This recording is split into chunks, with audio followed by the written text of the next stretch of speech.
Billy back here. Hope you guys are doing well.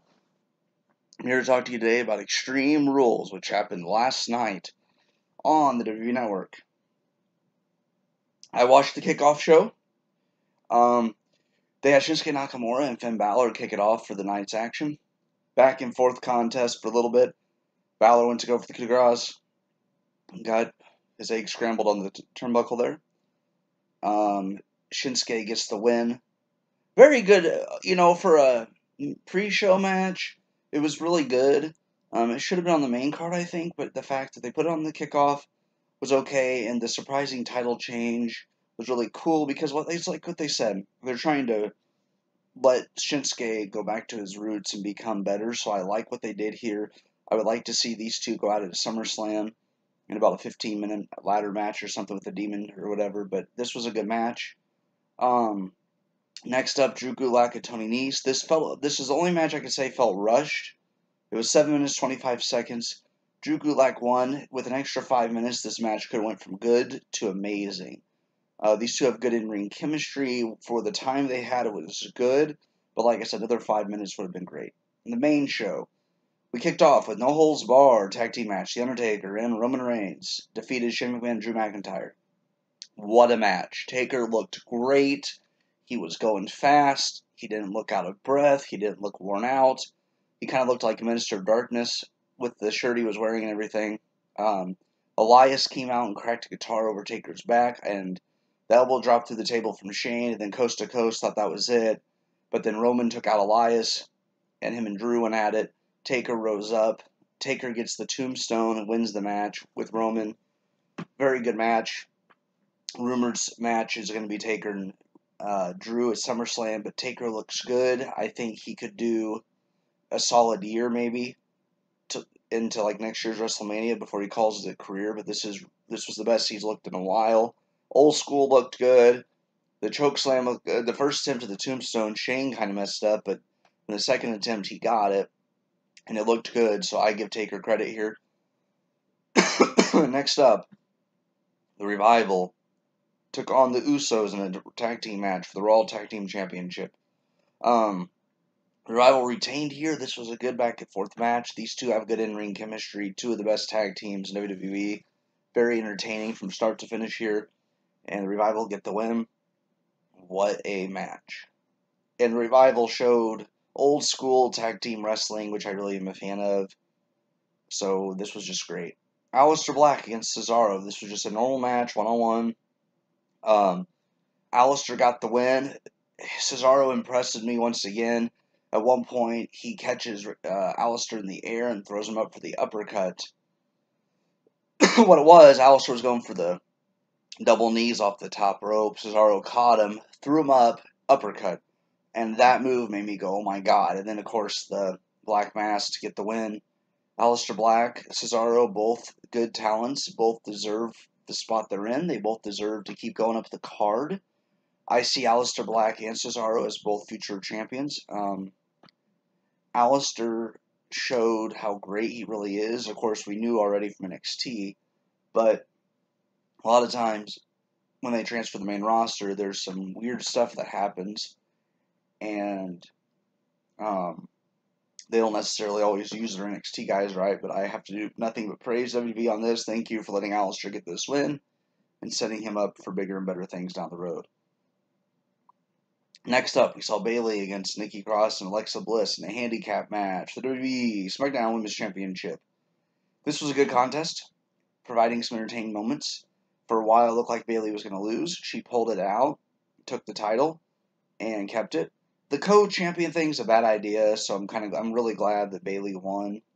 It'd be very strange to have a co-champion. That's why the tag team champions for the women's are for, but they're not really defended or used for anything. It's kind of a joke right now.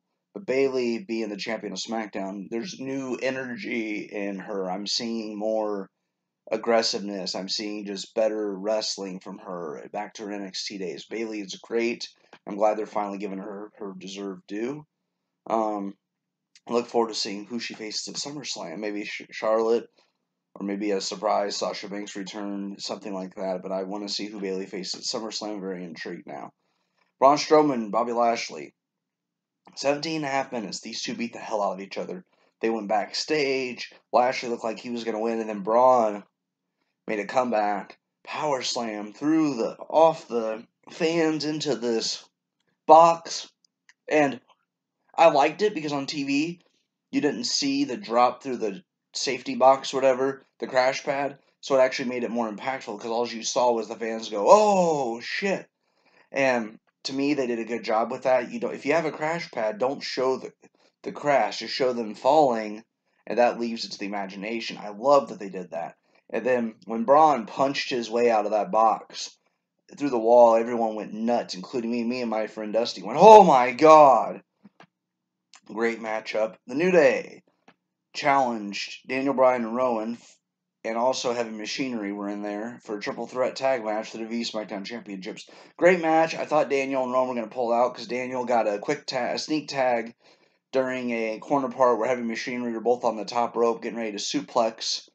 Trying to think who they were suplexing. It might have been Rowan because Big E came in. Or no, they were going to suplex Xavier, I think. Big E came in and went to the power bomb. And then Daniel got tagged in. But New Day wins, and this is perfect tag team wrestling. Not the biggest fan of triple threat tag matches, but when you do it right like this, it wasn't rushed. It felt like it had time to breathe. Very good match. Next up, AJ Styles challenged Ricochet for the United States Championship. This one was back and forth. Anderson and Gallows didn't get involved, and they helped Styles win. I didn't like that part because Styles was entertaining, but Ricochet took some nasty, nasty bumps. And they said today he woke up hurt, but he took some nasty bumps. There was a few spots where he landed on his back and shoulders and neck, and he also took a Styles clash off the middle rope for the finish. This was a hell of a match. One of the best matches I've seen in a while. I'm a fan of the athletes, WWE. Braun's a big guy, but he can be athletic.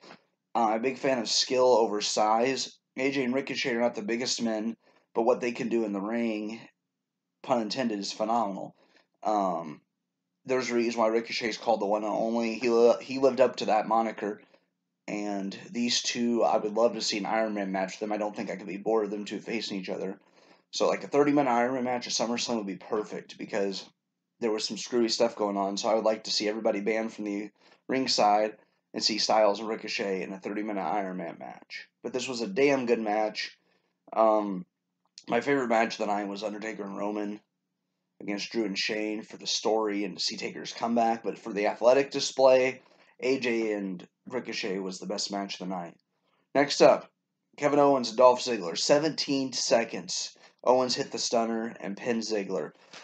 There was only an hour left before two big championship matches. So I thought it was going to be a short one, but I didn't think it was going to be that quick. But you know what? Normally I'm not a fan of squash matches, but since Kevin Owens is kind of like anti-establishment authority kind of guy, this was perfect. Because we know Ziggler's good, we know Owens is good, so giving a squash match occasionally is not a bad thing. Kofi defeated Samoa Joe. 9 minutes, 45 seconds. Short match, but I love Kofi as champion. I'm glad he won the title, and I'm glad he wasn't one of those guys where they chase the title and then they drop it really quick. I'm very happy that he's champion. He's a damn good champion. But part of me wants to see Samoa Joe get a title run here before he retires. I don't know how much longer he'll be around. He's very good in the ring, but if they don't pull the trigger, you're kind of closing a window on him of opportunity, and I think Joe is one of the best. When he comes out to that ring, my first thought is somebody's getting their butt kicked. And this was a good match between the two, but I want to see Joe. I'm not going to complain about the match quality itself. It was a damn good match, but I just want to see Joe get some more victories. So I feel like maybe they should have had somebody else facing Kofi here instead of Joe, because Joe is overdue for a title. So is Braun Strowman. But anyways, Kofi wins. I'm very happy with Kofi winning. I just wish it would have been another opponent because, like I said, it makes Joe. Joe still looks good, but he keeps losing title matches, and I think they should let Joe get something big. Next up, main event time. Seth Rollins and Becky Lynch defend WWE Universal Championship and the WWE Raw Women's Championship in a winner-take-all mixed tag match against Baron Corbin and Lacey Evans. This was a good match. The most shocking part, Baron Corbin hit, I believe it was in the days, on Becky, and the fans were pissed and went nuts. Rollins lost it, beat the F out of Corbin, hit 3 curb stomps, won. We thought the night was over. Brock Lesnar's music hits. He cashes in, beats Seth Rollins in 13 seconds. My buddy looked at the TV and didn't say anything for about 2 minutes, and he goes, "Damn it, Brock." I don't blame Brock. I just don't like him as champion. I feel like he's a damn good athlete, but when he's champion, he takes away from the credibility, whereas Seth was a good champion.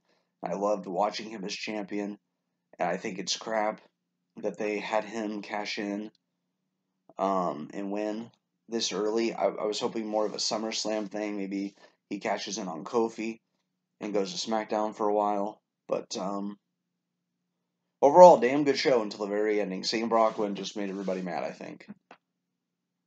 So, good show. I will give it 4.5 out of 5 stars. I would give it the full 5, but damn it, Brock, you took away half a star for that shit. So, that's the way it is for me. Take it easy. Jack and I are going to have more content coming, so be looking for that. As always, thank you for tuning in.